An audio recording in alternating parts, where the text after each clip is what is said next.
Hello class, this is Emergency Care and Transportation of the Sick and Injured.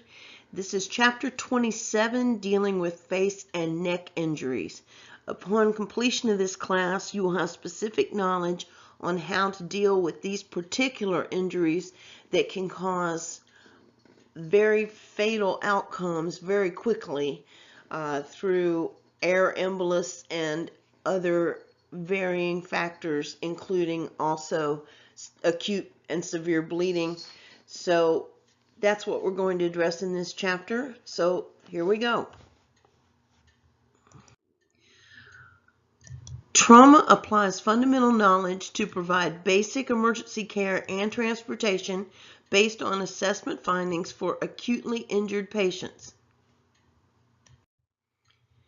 Diseases of the eyes, ears, nose, and throat we will be discussing specifically, along with injuries to those. And among those will be recognition and management of nosebleed. We will be discussing head, facial, neck, and spine trauma, including recognition and management of life threats. And specifically with spine trauma, we're going to also be discussing pathophysiology, assessment, and management of penetrating neck trauma and laryngotracheal injuries. With spine trauma, we're also going to discuss facial fractures and skull fractures and foreign bodies in the eyes, along with dental trauma. So we're going to be discussing, again, spine trauma, facial fractures, skull fractures, foreign bodies in the eyes, and dental trauma.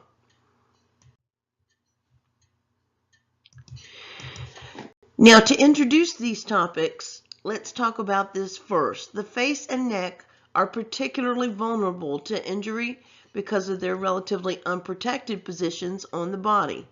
Soft tissue injuries and fractures are common and vary in severity. Some injuries are life-threatening, specifically penetrating trauma to the neck that may cause severe bleeding. An open injury may allow an air embolism to enter the circulatory system. If a hematoma occurs in this area, it may stop or slow blood flow to the brain, causing a stroke. With appropriate pre-hospital and hospital care, a patient with a seemingly devastating injury can have a surprisingly good outcome. Now let's discuss anatomy and physiology of the head. The head is divided into the following: the cranium, which is also referred to as the skull, and this is what contains the brain. The brain connects all to the spinal cord through the foramen magnum, which is a large opening at the base of the skull. The most posterior portion of the cranium is called the occiput.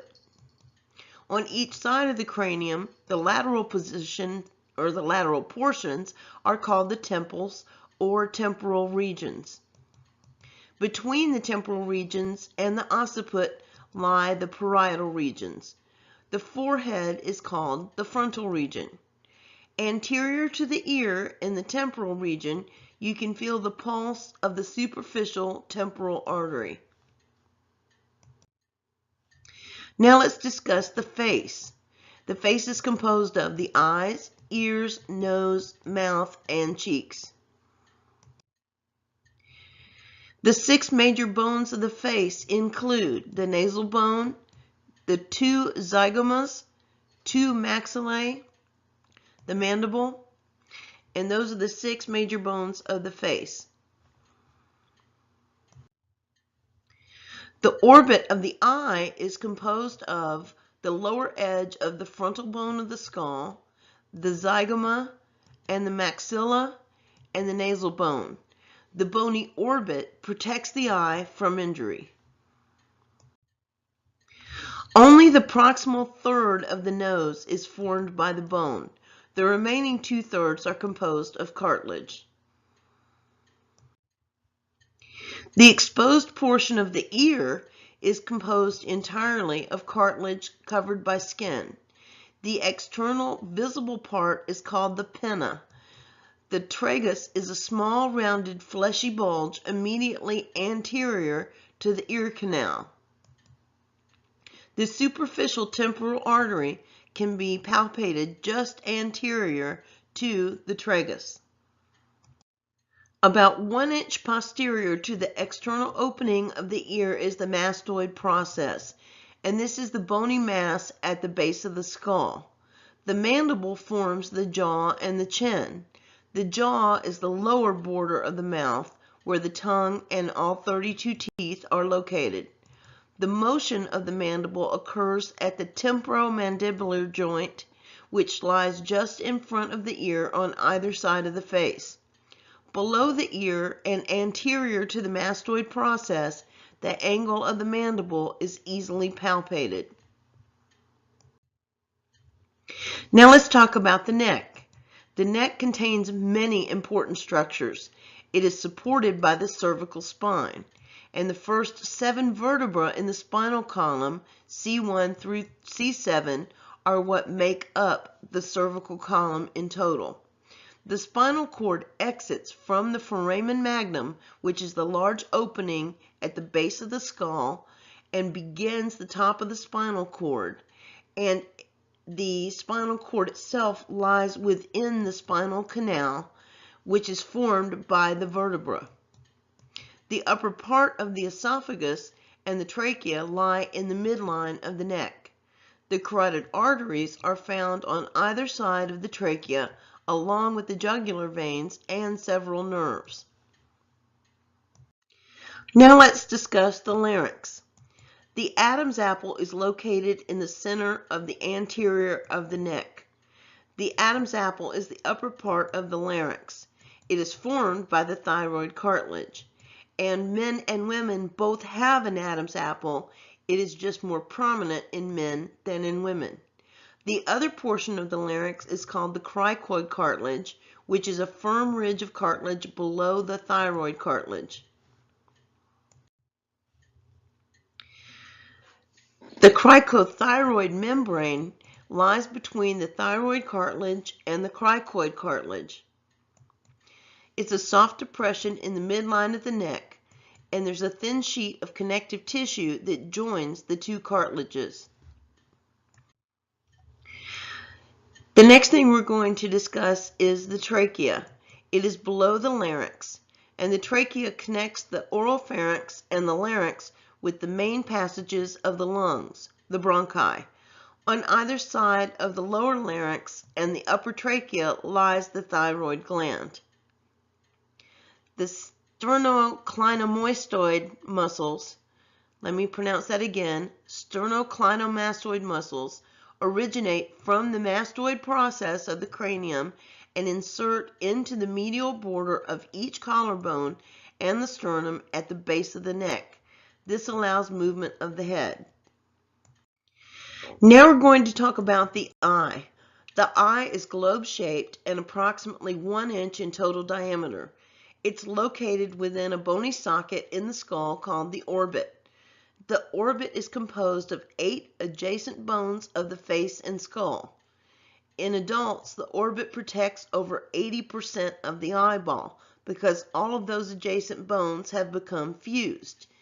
In juveniles, those bones have not completed fusion yet. Between and below the orbits are the nasal bone and the sinuses. The figure on this slide illustrates the major components of the eye. Please take the time to review all of these structures of the eye as they are very important. That way, if you have an injury to an eye with a patient, you can write down specifically which areas you observe that you can see that are affected by injury. The eyeball or globe keeps its shape as a result of pressure from the fluid contained within its 2 chambers. A clear jelly-like fluid near the back of the eye is called the vitreous humor. In the front of the lens is a clear fluid called the aqueous humor. In a penetrating injury of the eye, the aqueous humor can leak out. With time and appropriate medical treatment, the body can make more. The conjunctiva is a membrane that covers the eye. It's also pronounced conjunctiva. The lacrimal glands, often called the tear glands, produce fluid to keep the eyes moist. When a person blinks, fluid is swept from the lacrimal glands over the surface of the eye, cleaning it. The tears drain on the inner side of the eye through two lacrimal ducts into the nasal cavity. The sclera is the white fibrous tissue that helps maintain the globular shape of the eye and protects the more delicate inner structures of the eye. On the front of the eye, the sclera is replaced by a clear, transparent membrane called the cornea. This allows light to enter the eye, and the iris is a circular muscle behind the cornea. The iris acts like a camera aperture to adjust the size of the opening and regulate the amount of light that enters the eye. The iris is pigmented, giving eyes their particular color. The pupil is the opening in the center of the iris. This allows light to move to the back of the eye. Anosconia is a condition in which a person is born with different sized pupils. So you might want to bear that in mind. When taking history, if you notice, and the patient is conscious and able to speak with you clearly, if you notice that they have different sized pupils, you might want to ask them if they have normally same size pupils, or if they have anosconia, which is two different size pupils. That's a very important question to ask. In unconscious patients, unequal pupil size may indicate serious injury or illness of the brain or eye. The lens lies behind the iris, and the lens focuses images on the retina at the back of the globe of the eye. The retina contains nerve endings which respond to light by transmitting nerve impulses through the optic nerve to the brain. The retina is nourished by a layer of blood vessels between it and the back of the globe. It's called the choroid. Retinal detachment is when the retina detaches from the underlying choroid and sclera, and it can cause blindness. Now let's talk about specific injuries to the face and neck. Injuries about the face and neck can often lead to partial or complete obstruction of the upper airway. There are several factors that may contribute to the obstruction. There can be blood clots in the upper airway from heavy facial bleeding, and this can lead to complete obstruction, especially in an unconscious patient. Direct injuries to the nose and mouth, the larynx, and the trachea are often the source of significant bleeding and or respiratory compromise. You may need to suction the airway. Injuries may cause teeth or dentures to become dislodged into the throat as well. Swelling that accompanies direct and indirect injury to the soft tissues can also contribute to airway obstruction. The airway may also be affected when the patient's head is turned to the side. This is often the case with altered level of consciousness or unconscious patients. Possible injuries to the brain and or cervical spine may interfere with normal respirations. If the great vessels in the neck are injured, significant bleeding and pressure on the upper airway are common. Here's an example of soft tissue injuries. Soft tissue injuries of the face and neck are very common. The face and neck are extremely vascular, so there's usually a lot of bleeding. Swelling in this area may be more severe. Skin and tissues in these areas have such a rich blood supply that bleeding from penetrating injuries may be heavy. Even minor soft tissue wounds of the face and neck may bleed profusely. A blunt injury can cause a hematoma. Sometimes a flap of skin is peeled back or avulsed. Now let's talk about dental injuries. Mandible injuries are common because of the prominence of the mandible. It is secondly only to nasal fractures in terms of frequency. Most of these fractures are the result of vehicle collisions and assaults. Signs of mandible fracture include misalignment of the teeth, numbness of the chin, an inability to open the mouth, or even close the mouth. Maxillary fractures are usually found after blunt force, high energy impacts. The signs of maxillary fractures include massive facial swelling, instability of the facial bones, misalignment of the teeth, and fractured and avulsed teeth are common following facial trauma. Teeth fragments can become an airway obstruction and should be removed immediately. So do make sure to look for them. Now let's discuss patient assessment. Of course, scene size up is always your first priority, and scene safety is equally important. Upon arrival, observe for hazards and threat to safety to you and your crew. Assess for the potential of violence and environmental hazards. Standard precautions require eye protection and a face mask because of the potential for projectile blood. Place several pairs of gloves in your pockets for easy access. Determine the number of patients and consider the need for additional assistance. Now we're going to discuss mechanism of injury. Make sure to assess the scene looking for indicators of the mechanism of injury, or MOI. Consider how the MOI produced the injuries expected. Common MOIs for face and neck injuries include motor vehicle collisions, sports, falls, penetrating trauma, and blunt force trauma.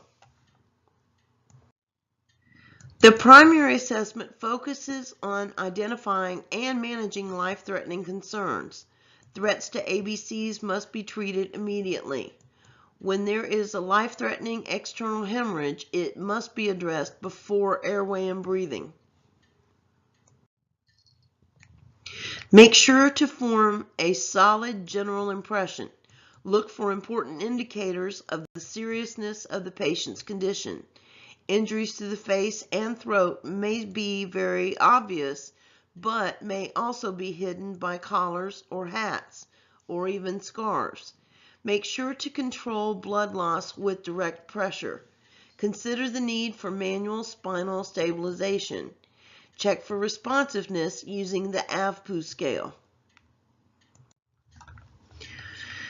In terms of airway and breathing, you want to ensure that there is a clear and patent airway. If the patient is unresponsive or has a significantly altered level of consciousness, consider a properly sized oropharyngeal airway. The nasopharyngeal airway is controversial because of the possibility of insertion directly into the cranial vault and brain tissue if the patient has a facial or head trauma. Be aware of and follow local protocols. Quickly assess for adequacy of breathing. Make sure to palpate the chest wall for decap BTLS. If penetrating trauma is discovered, place an occlusive dressing on the wound. Maintain the airway and provide supplemental oxygen and initiate BVM or bag valve mask ventilation if necessary. Check for breath sounds and provide rapid transport to the hospital if they are abnormal. Splinting or otherwise restricting chest wall motion is contraindicated in this case. Splinting is ineffective and can impair air exchange.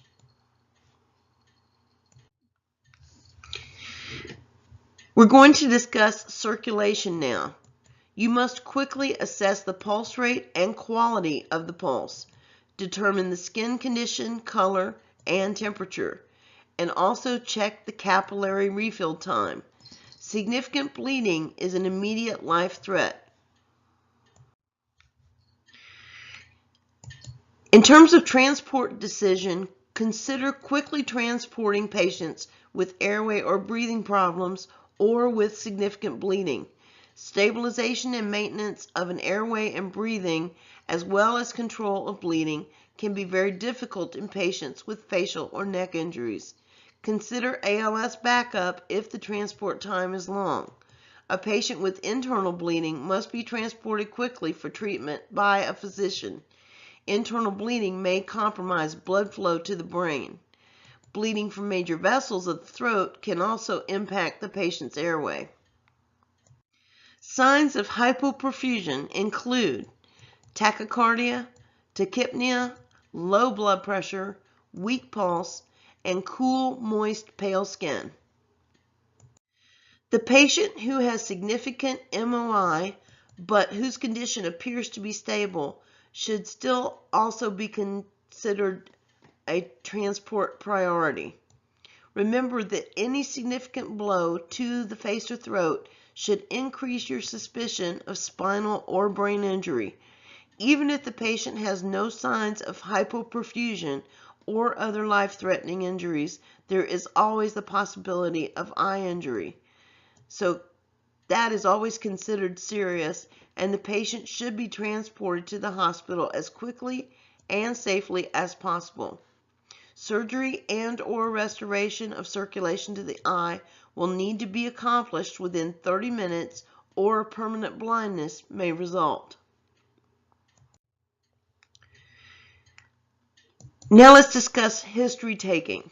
Investigate the chief complaint and obtain a medical history. Be alert for injury-specific signs and symptoms. Also, be aware of any pertinent negatives such as no pain or no loss of sensation. With sample history, attempt to gather this from friends or family if the patient is unresponsive. In unresponsive patients, you will only be able to notice signs of injuries. Information may have to be obtained by someone who is knowledgeable about the patient. Information may or may not be accurate and may be incomplete, so bear this in mind. With secondary assessment, it's much more detailed.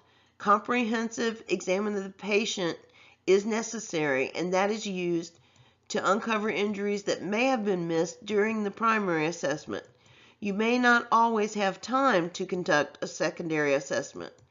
With physical examinations, you must remember that there are multiple systems that are likely to have been effective. So start with an assessment of the entire body looking for decap BTLS. Perform a detailed examination of specific areas. And do not delay transport to complete a thorough physical examination. In an unresponsive patient who has an isolated injury with a limited MOI, consider focusing your physical examination on the isolated injury and the patient's chief complaint and the body region affected.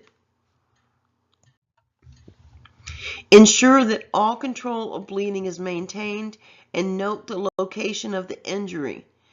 Inspect the open wound for any foreign matter and stabilize any impaled objects.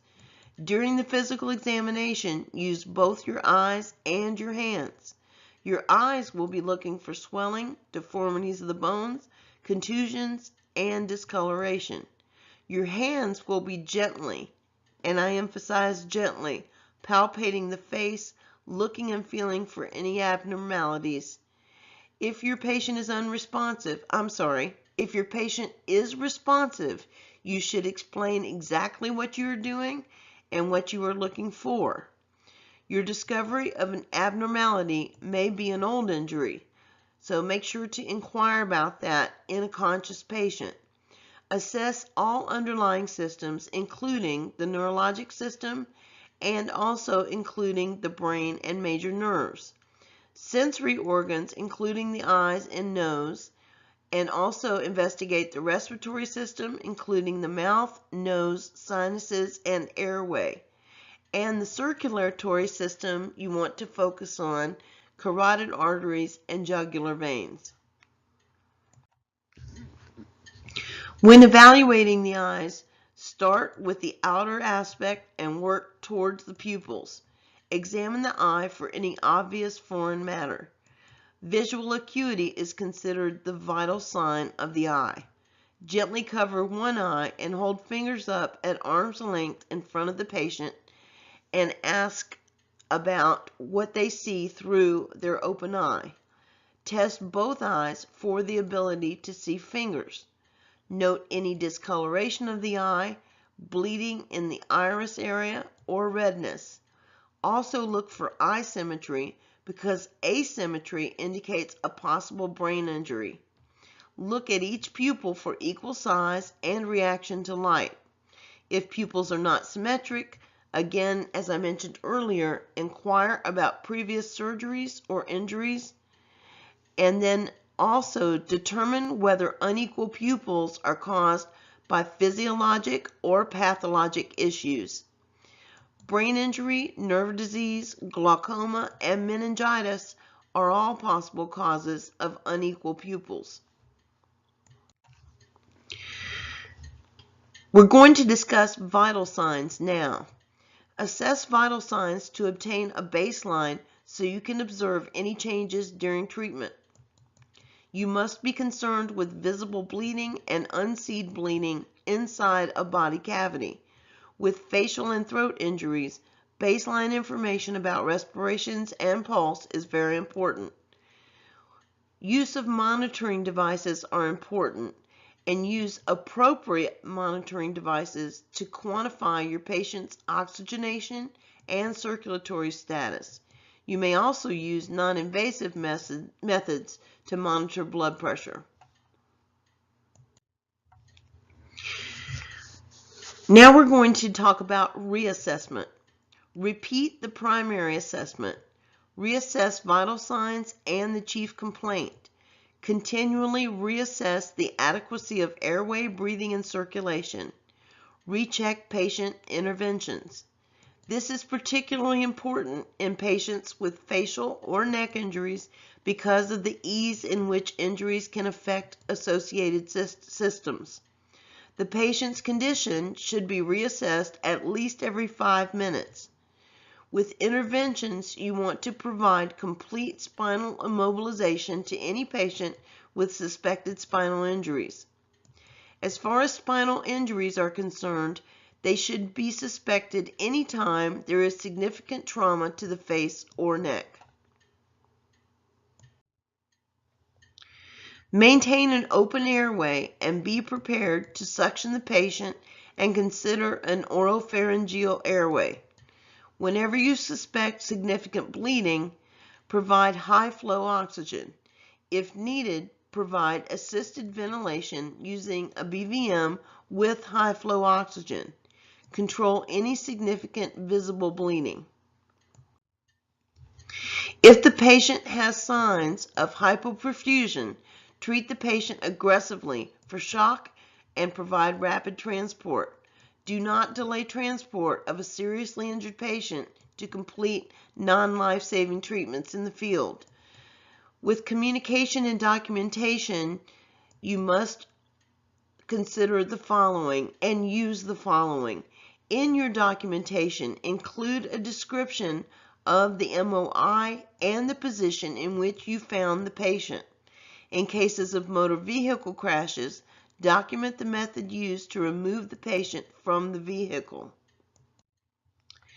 In patients with severe external bleeding, it is important to recognize, estimate, and report the amount of blood loss that has occurred. Inform the hospital about all injuries involving the head and neck. Specialists may be needed to manage injuries to the eyes, ears, teeth, mouth, sinuses, larynx, esophagus, or large vessels. With the emergency medical care, you want to treat soft tissue injuries to the face and neck the same as soft tissue injuries elsewhere on the body. Assess ABCs and life-threatening conditions first. Follow standard precautions. In the absence of life-threatening bleeding, the first step is to open and clear the airway. The patient may need frequent suctioning of blood draining into the throat. Avoid moving the neck in patients with suspected cervical spine injuries. Use the jaw thrust maneuver to open the airway and then suction the mouth. Once the patient is immobilized, you can turn the backboard to one side to allow blood or vomitus to drain from the mouth. Control bleeding by applying direct manual pressure with a dry, sterile dressing. Use roller gauze wrapped around the circumference of the head to hold a pressure dressing in place. Do not apply excessive pressure if there is a possibility of an underlying skull fracture. When an injury exposes the brain, eye, or other structures, cover the exposed parts with a moist, sterile dressing. Apply ice locally to injuries that do not break the skin. For soft tissue injuries around the mouth, check for bleeding inside the mouth. Broken teeth and lacerations to the tongue may cause profuse bleeding and obstruction of the upper airway. Often the patient will swallow blood, so the hemorrhage may not be apparent, and patients who swallow blood are very prone to vomiting. Physicians can sometimes graft a piece of avulsed skin back into the appropriate position. So if you find portions of avulsed skin, wrap them in sterile dressing, place them in a plastic bag, and keep them cool. If you have ice, place it on top of the ice with something between the tissue and the ice. Never place the tissue on ice directly because freezing will destroy the tissue and make it unusable. Deliver the bag labeled with the patient's name to the emergency department. If the skin is still attached in a loose flap, place the flap in a position that is as close to normal as is possible. Hold it in place with a dry, sterile dressing. Now we're going to discuss emergency medical care for specific injuries.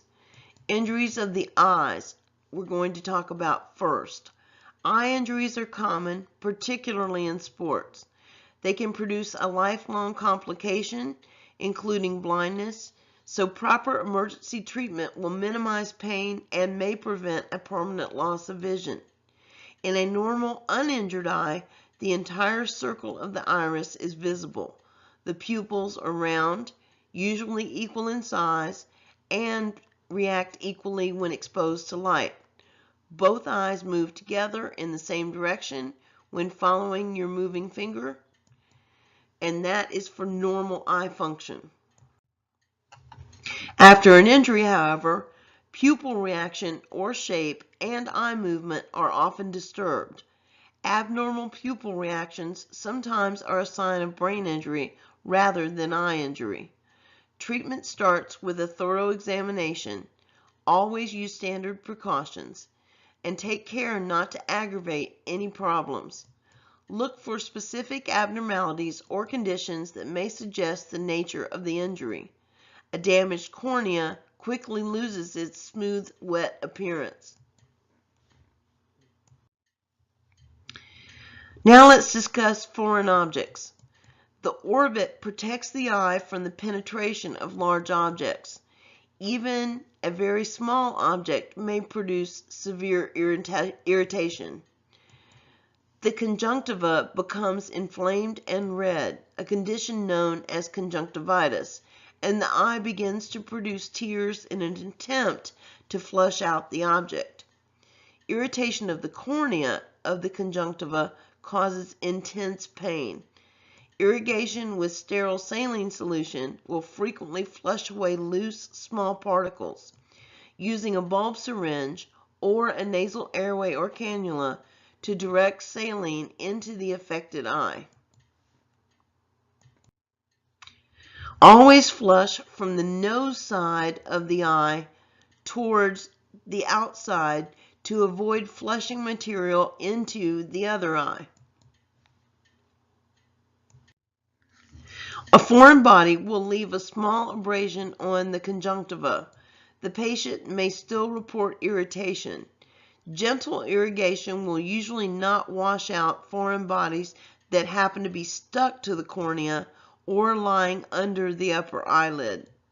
If you spot a foreign object on the surface of the eyelid, you may be able to remove it with a moist, sterile, cotton-tipped applicator. Follow the steps in Skill Drill 27-1, but never attempt to remove an object that is stuck to the cornea. Foreign bodies may be impaled in the eye. These must be removed by a physician only. Your care involves stabilizing the object and preparing the patient for transport. Bandage the object in place to support it.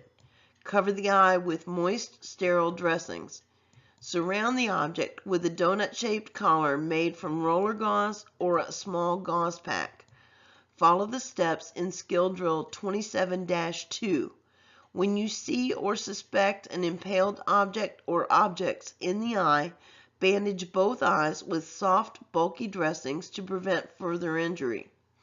The bandage should be loose enough to hold the eyelid closed, but not cause pressure on the eyeball itself. This type of injury must be handled by an ophthalmologist on an urgent basis. Now let's discuss burns of the eye. Your role is to stop the burn and prevent further damage. Chemical burns can occur and are usually caused by acid or an alkaline solution. Flush the eye with water or sterile saline irrigation solution. Direct the greatest amount of irrigating solution or water into the eye as gently as possible. The figures on this slide demonstrate 4 ways to irrigate the eye: a nasal cannula, a shower, a bottle, or a basin. You may have to force the lids open to irrigate. Use a bulb, irrigation syringe, nasal cannula, basin, or running faucet. You can even have the patient immerse his or her face in a large pan or basin of water and rapidly blink the affected eyelid. Flush from the inner corner of the affected eye towards the outside corner. If the burn was caused by an alkali or strong acid, you should irrigate the eye continuously for at least 20 minutes. After irrigation, apply a clean, dry dressing to cover the eye and transport the patient. Now let's discuss thermal burns. During a fire, the eyes will close to protect from heat. Eyelids are frequently burned and require specialized care. Transport promptly without further examination. Cover both eyes with a sterile dressing moistened with sterile saline. You may apply eye shields over the dressing. Now let's discuss light burns. Infrared rays, eclipse light, and laser beams can all cause significant damage to the sensory cells of the eye. Retinal injuries caused by exposure to extremely bright light are generally not painful, but may result in permanent damage. Superficial burns of the eye can result from ultraviolet rays from an arc welder, for example, light from prolonged exposure to a sun lamp, or reflected light from a bright snow-covered area.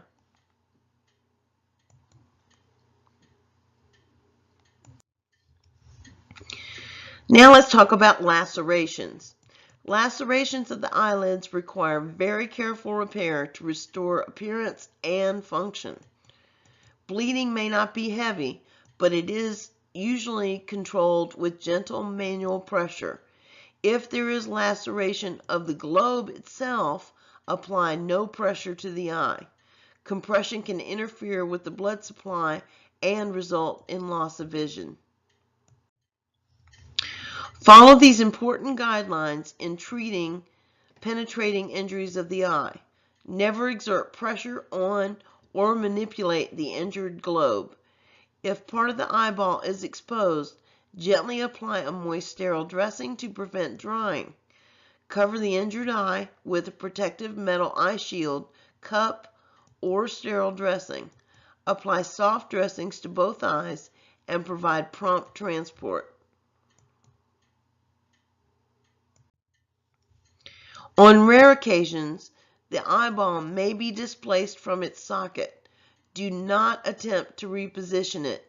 Cover the eye and stabilize it with a moist, sterile dressing. Cover both eyes to prevent further injury because of sympathetic movement. Have the patient lie supine to prevent loss of fluid from the eye. We're going to discuss blunt trauma to the eye now. These injuries range from an ordinary black eye to a severely damaged globe. Hyphema, which is bleeding into the anterior chamber of the eye, obscures all or part of the iris. It is common in blunt trauma and may cause seriously impaired vision. Cover the eye to protect it from further injury and provide transportation to the hospital. Orbit fracture or a blowout fracture is a fracture of bones that form the eye floor and support the globe. Place this patient on a stretcher and transport immediately. Protect the eye with a metal shield. Cover the other eye to minimize eye movement. With retinal detachment, it's often seen in sports, especially in boxing. It's painless but produces flashing lights, specks, or floaters. It requires prompt medical attention to preserve vision. Eye injuries following a head injury can occur frequently. Any of the following eye findings should alert you to the possibility of a head injury. One pupil larger than the other, eyes not moving together or pointing in different directions, failure of the eyes to follow movement of your finger as instructed, or bleeding under the conjunctiva. You can also have protrusion or bulging of one eye, and for an unconscious patient, keep the eyelids closed. Cover the lids with moist gauze or hold them closed with clear tape. Normal tears will then keep the tissues moist. Now we're going to discuss blast injuries.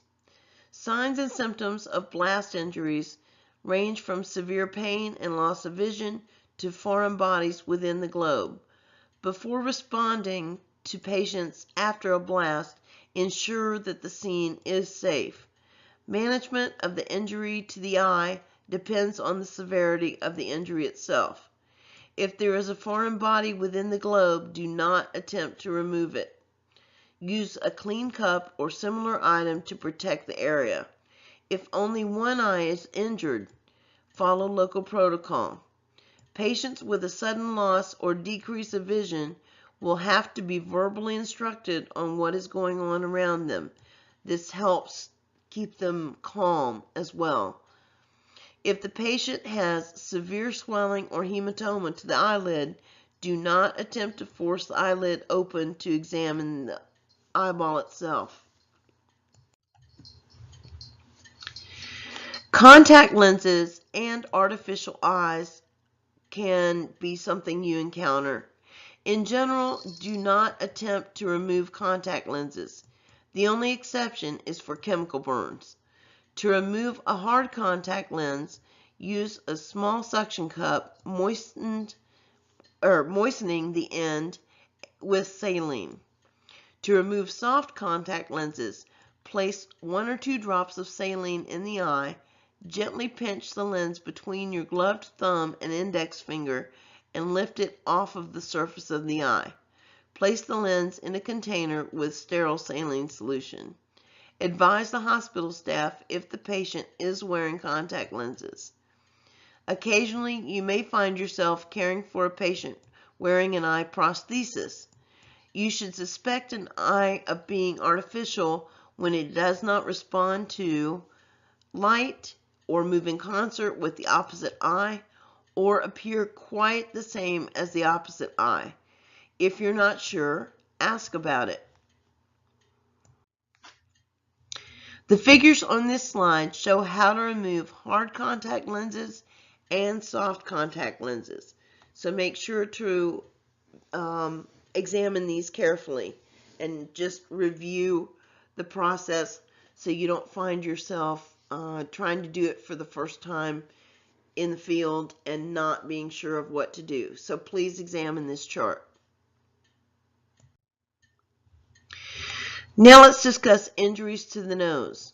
Nosebleeds or epistaxis are a common problem. One of the most common causes is digital trauma.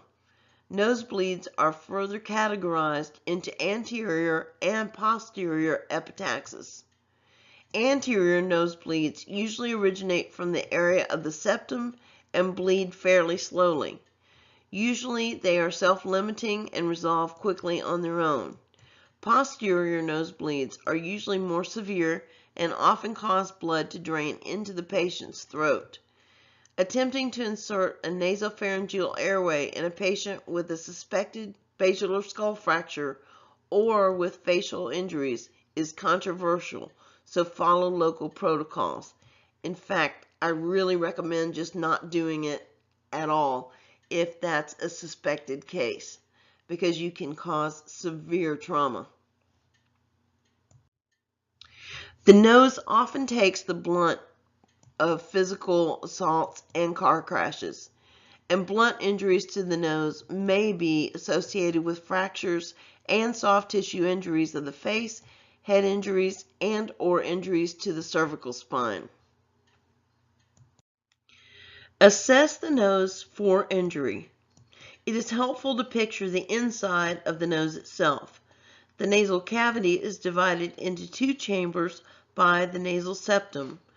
Both chambers have a superior, middle, and inferior turbinate. Directly above the nose are the frontal sinuses, and on either side, the orbit of the eye.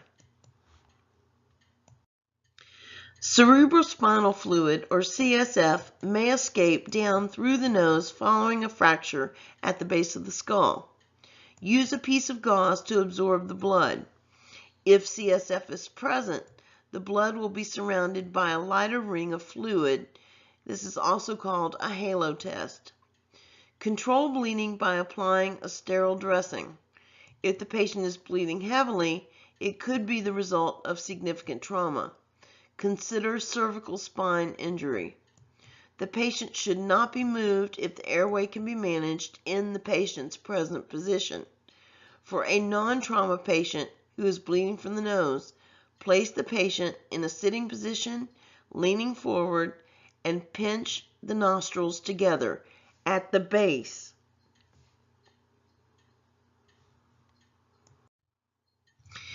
Now let's discuss injuries of the ear. The ear is complex and associated with hearing and balance. It's divided into three parts. The external ear, which is the pinna or the auricle, and it lies outside of the head. The external auditory canal leads in towards the tympanic membrane, which is the eardrum.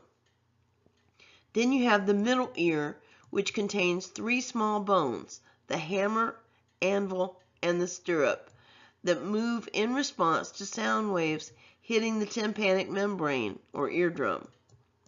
The middle ear is connected to the nasal cavity by the eustachian tube, which is the internal auditory canal. The inner ear is composed of bony chambers filled with fluid. As the head moves, so does the fluid. In response, fine nerve endings within the fluid send impulses to the brain about the position of the head. The figure on this slide shows the structure of the ear. So it shows the external, which is the pinna, and the outer ear. It shows the middle ear and then the inner ear. Become familiar with these structures and how they work together. Ears are often injured. but they do not usually bleed very much. If local pressure does not control bleeding, apply a roller dressing. In case of an ear avulsion, wrap the avulsed part in a moist sterile dressing and put it in a plastic bag labeled with the patient's name. Tympanic membrane rupture can occur, and a sudden change in pressure created by a blast wave may cause tympanic rupture, for example. Patients will report severe pain, difficulty hearing, or ringing in the affected ear. Tympanic membrane rupture may also be caused by insertion of objects too far into the ear. Patients with suspected tympanic membrane injury should be transported to the hospital for evaluation. Children often place foreign bodies in the external auditory canal. All foreign bodies should be removed by a physician. Do not try to manipulate the foreign body because you may end up pushing it further into the ear. Clear fluid that's coming from the ear may indicate a skull fracture. Now let's talk about facial fractures. These typically result from blunt impact, and you should assume that any patient who has sustained a direct blow to the mouth or the nose has a facial fracture. Other clues include bleeding in the mouth, inability to swallow or talk, absent or loose teeth, or loose or movable bone fragments. Facial fractures alone are not acute emergencies unless there is serious bleeding. In addition to external hemorrhage, there is the danger of blood clots lodging in the upper airway and causing an obstruction. Plastic surgeons can repair the damage to the face and mouth if the injuries are treated within 7 to 10 days. Remove and save loose teeth or bone fragments from the mouth because it is often possible to replant them. Remove any loose dentures or dental bridges to protect against airway obstruction. Another source of airway obstruction is swelling, which can be extreme within the first 24 hours after injury. Now let's talk about dental injuries specifically. Dental injuries can be traumatic to the patient. The injury may be traumatic to the patient's permanent teeth, and they may be lost. It can affect everything from eating to smiling. Bleeding will occur whenever a tooth is violently displaced from its socket. Apply direct pressure to stop the bleeding. Perform suctioning if needed. Cracked or loose teeth are possible airway obstructions as well. Save and transport an avulsed tooth, handling it by the crown and not by the root. Place the tooth in tooth storage solution, cold milk, or sterile saline. Notify the receiving facility of avulsed teeth. Reimplantation is recommended within 20 minutes to 1 hour after the trauma. Now, injuries to the cheek are something that you may encounter, and you may encounter an object that is impaled in the patient's cheek. If you are unable to control the bleeding and it compromises the airway, you may have to consider removing the object. Then provide direct pressure once it's removed on both the inside and outside of the cheek. The amount of bandaging should not be so overwhelming that it occludes the mouth and makes it difficult to breathe. Now, injuries of the neck. The neck contains many structures vulnerable to injury by blunt trauma, including the upper airway, esophagus, carotid arteries, and the jugular veins, the thyroid cartilage, which is the Adam's apple, cricoid cartilage, and the upper part of the trachea. First, we're going to discuss blunt trauma to the neck. Any crushing injury of the upper part of the neck is likely to involve the larynx or trachea. Examples include collision with a steering wheel, attempted suicide by hanging, clothesline injuries sustained while riding a bicycle, and once the cartilages of the upper airway and larynx are fractured, they do not spring back to their normal position.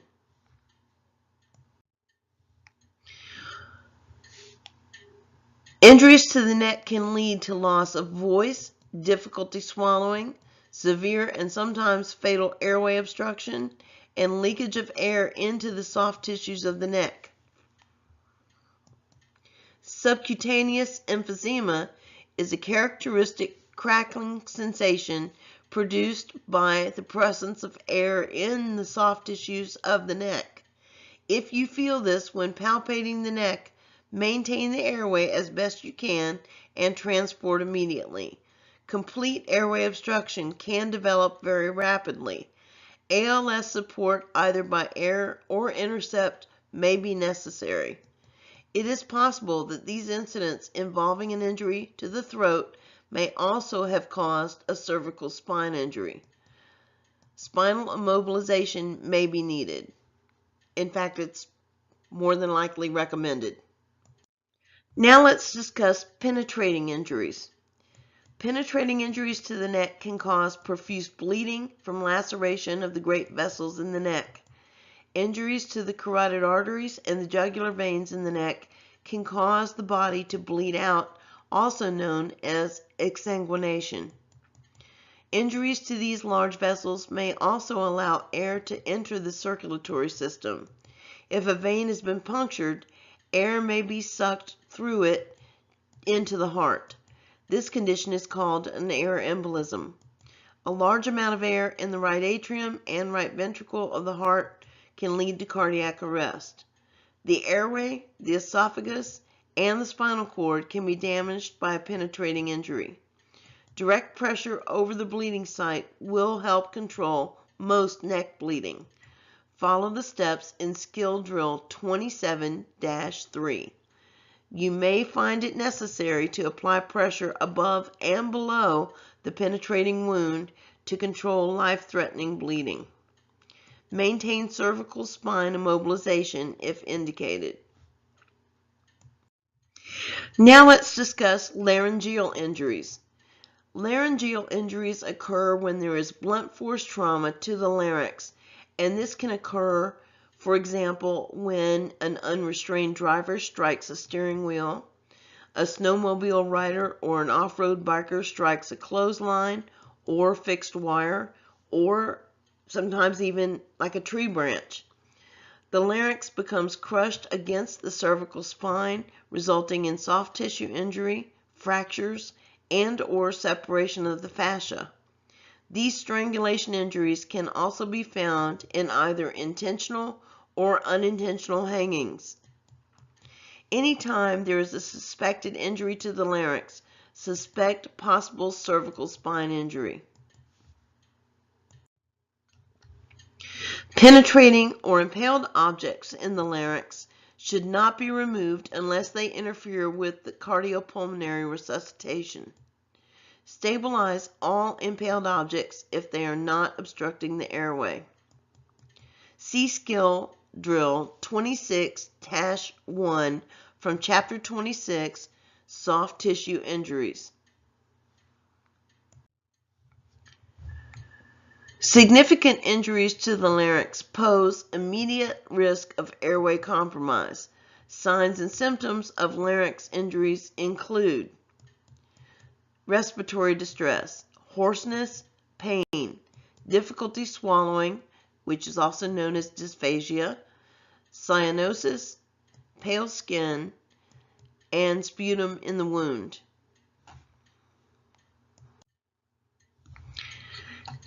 You can also develop subcutaneous emphysema, bruising on the neck, hematoma, bleeding.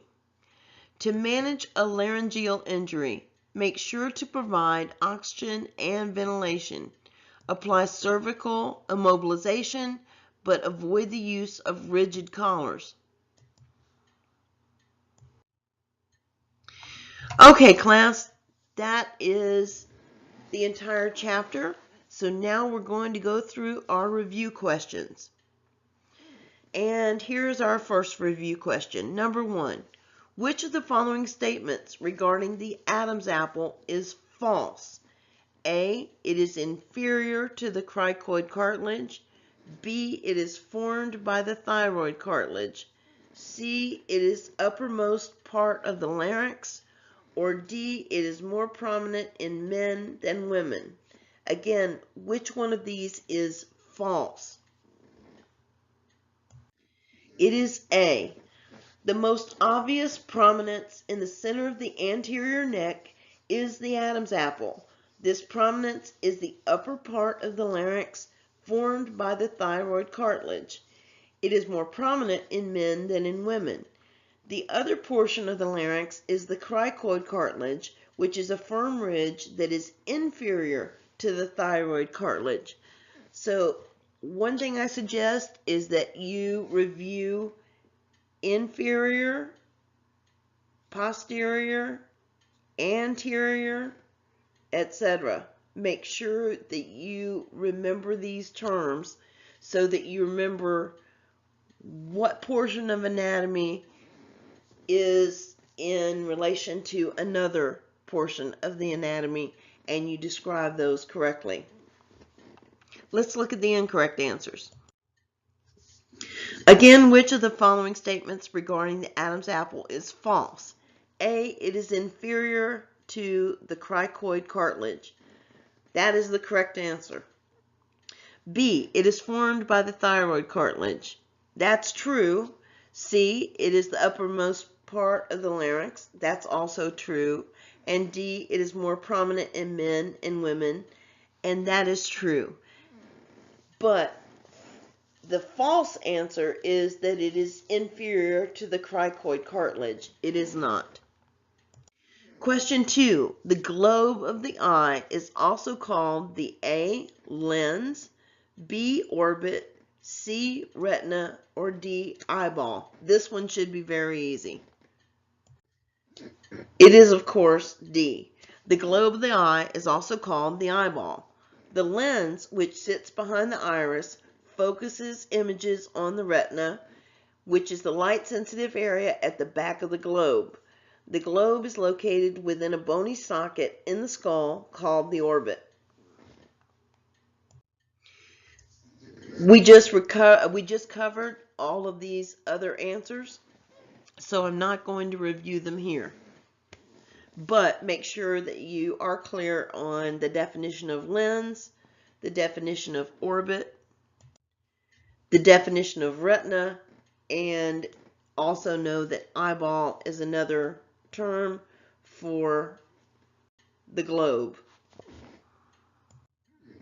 Number 3, when a person is looking at an object up close, the pupils should A. dilate, B. constrict, C. remain the same size, or D. dilate and then constrict.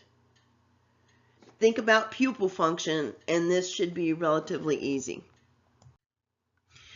It is B. The pupils, which allow light to move to the back of the eye, constrict in bright light and dilate in dim light.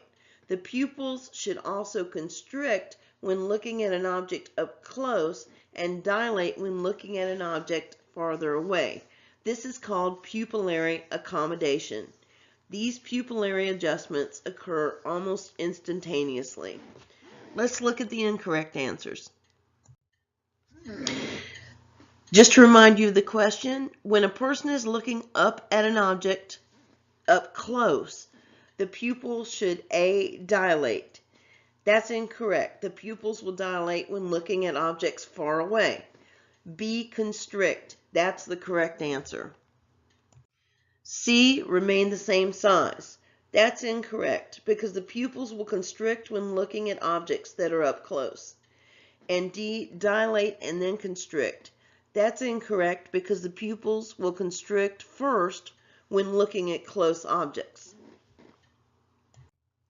Question 4. When caring for a chemical burn to the eye, the EMT should A. prevent contamination of the opposite eye, B, immediately cover the injured eye with a sterile dressing. C, avoid irrigating the eye as this may cause further injury. Or D, irrigate both eyes simultaneously even if only one eye is injured. If you use just straight logic, this is very, very simple. It is, of course, A. When irrigating a chemical burn to an eye, it's important to direct the stream away from the uninjured eye. If you do not, you will likely flush the chemical from the injured eye into the unaffected eye. After irrigating the eye for the appropriate amount of time, then you want to cover both eyes with a sterile dressing. So let's look at the incorrect answers. We already established that A is correct. Prevent contamination of the opposite eye by flushing from the inside towards the outside. B, immediately cover the injured eye with a sterile dressing. Putting a sterile dressing on it is meaningless if you don't irrigate the eye first. C, avoid irrigating the eye as this may cause further injury. That's not correct. Irrigation of the affected eye must take place, and then again direct the stream away from the uninjured eye. And D, irrigate both eyes simultaneously even if only one eye is injured. Well, that's not really rational. You want to direct the stream of the contaminated eye away from the unaffected eye, and there's no logic in irrigating an uninjured eye. Your focus should be on the injured eye. Which of the following signs is least indicative of a head injury? A, asymmetrical pupils. B, pupillary constriction to bright light. C, both eyes moving in opposite directions. Or D, inability to look upward when instructed to. This one should also be very obvious. It is B. The pupils normally constrict in bright light and dilate in dim light. Suspect a head injury if the pupils do not react appropriately, if they're asymmetrical or unequal, they do not move together, or if the patient is unable to look upward. Since we covered all the incorrect answers along with the correct answer, I'm not going to review them here, except to say that make sure that you're very familiar with normal pupillary response versus an eye response versus abnormal pupillary and eye response. And here's the rest of number 5, which of course we just discussed as well. Number 6, the purpose of the eustachian tube is to A, move in response to sound waves, B, transmit impulses from the brain to the ear, C, equalize pressure in the middle ear when external pressure changes, and D, house fluid within the inner chamber of the ear and support balance. If you think about why you chew gum in an airplane, this should be a very simple answer. It is C. The middle ear is connected to the nasal cavity by the eustachian tube. This permits equalization of pressure in the middle ear when external atmospheric pressure changes. You also experience the same thing if you go down a mountainside or even up a mountainside. You have the pressure changes in the atmosphere, and that causes pressure changes in the eustachian tube. Let's look at the incorrect answers. Again, the question is, the purpose of the eustachian tube is to A, move in response to sound waves. That's incorrect. This occurs in the tympanic membrane or the eardrum. Of course, those are the same thing. Make sure you're always familiar with not just the everyday term, but the proper medical term. So the eardrum is the tympanic membrane. B, it transmits impulses from the brain to the ear. That's not the purpose of the eustachian tube. Impulses are transmitted from the ear to the brain. C, equalize pressure in the middle ear when external pressure changes. As we talked about at length already, that is the correct answer. Or D, house fluid within the inner chamber of the ear and support balance. That's not the function of the eustachian tube. It's the bony chambers of the inner ear that support balance. Review question 7.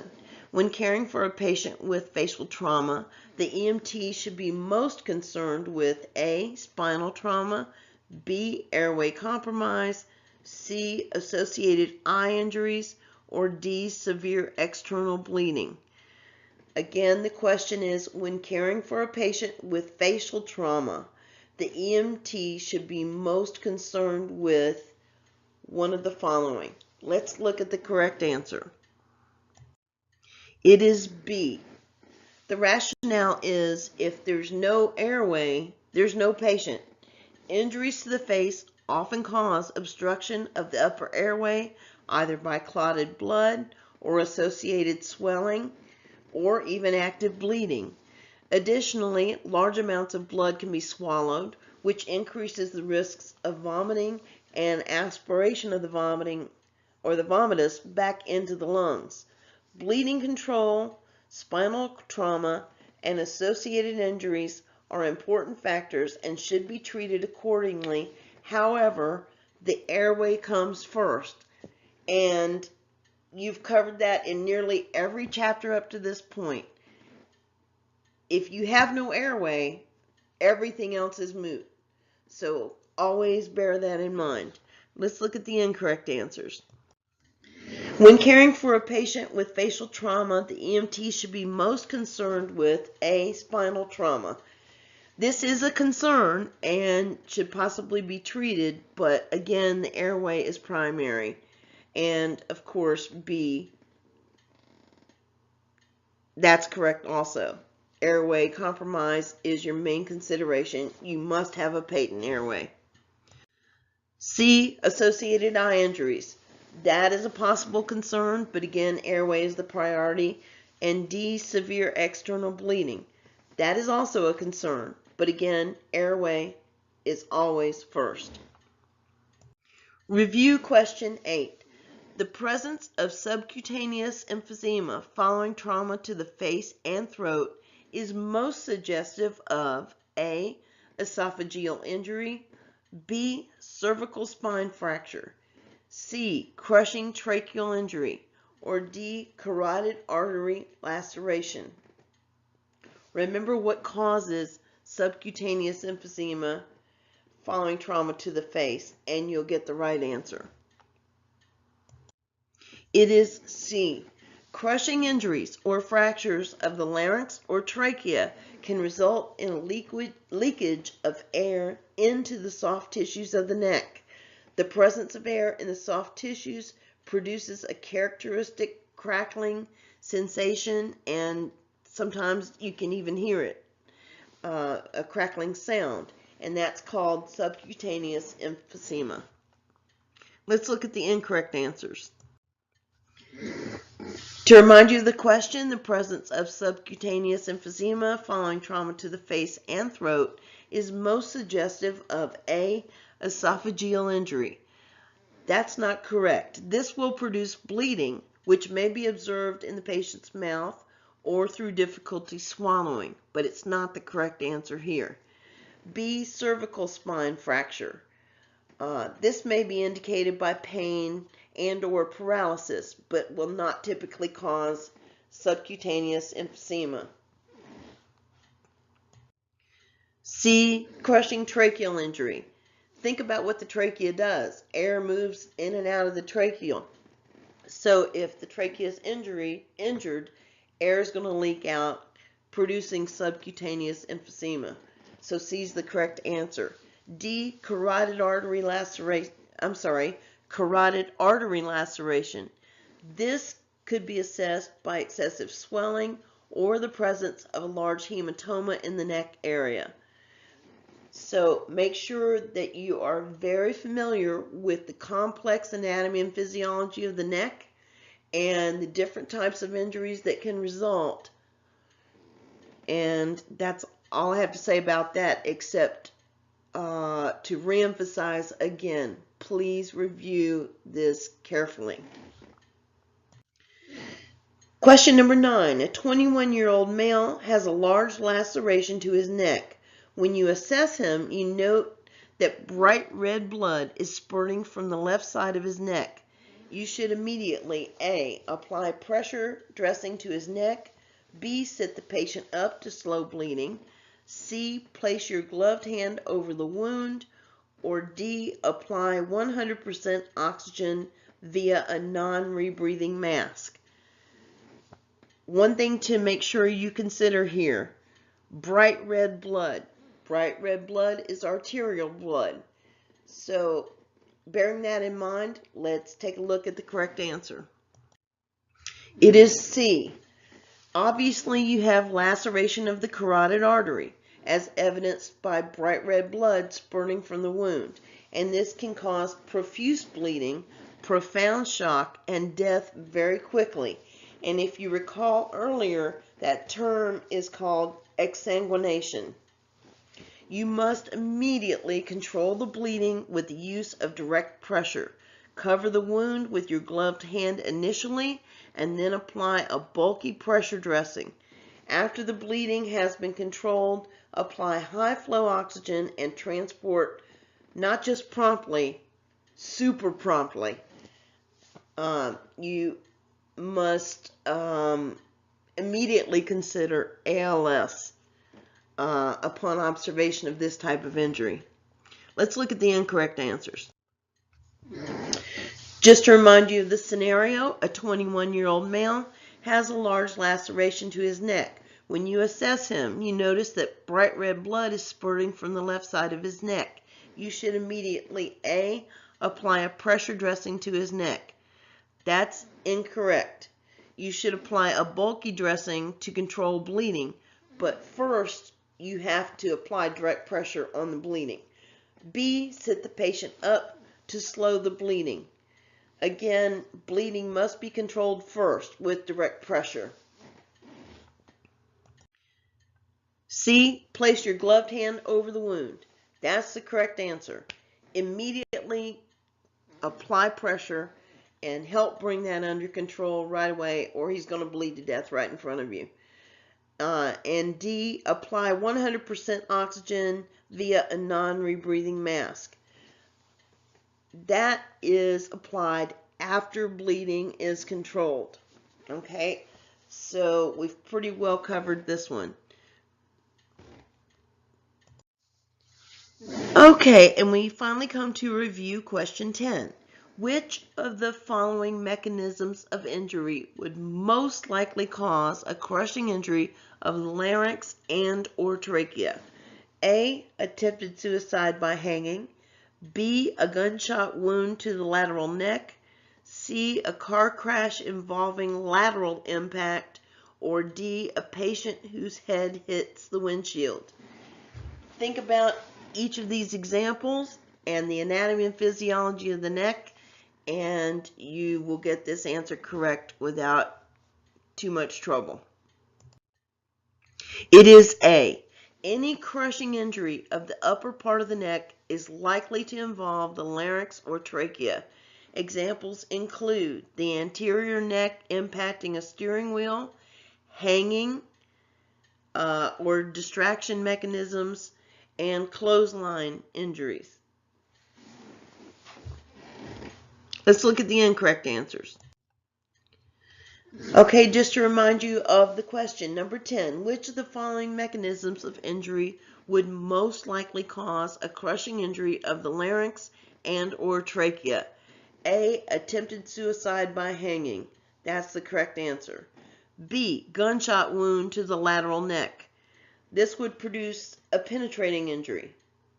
Plus, I said to be familiar with these terms, lateral is on the side, and the larynx is not on the side of the neck. C. Car crash involving lateral impact. Again, that's lateral, that's on the side. So this type of injury would cause damage to the spine and possibly the head, but it would be on the lateral aspect or the lateral side. And D, a patient whose head hits the windshield. This would produce an injury to the head or a compression injury to the spine, but not the front of the neck as described in the question. Okay, class, as always, I thank you for your time and attention.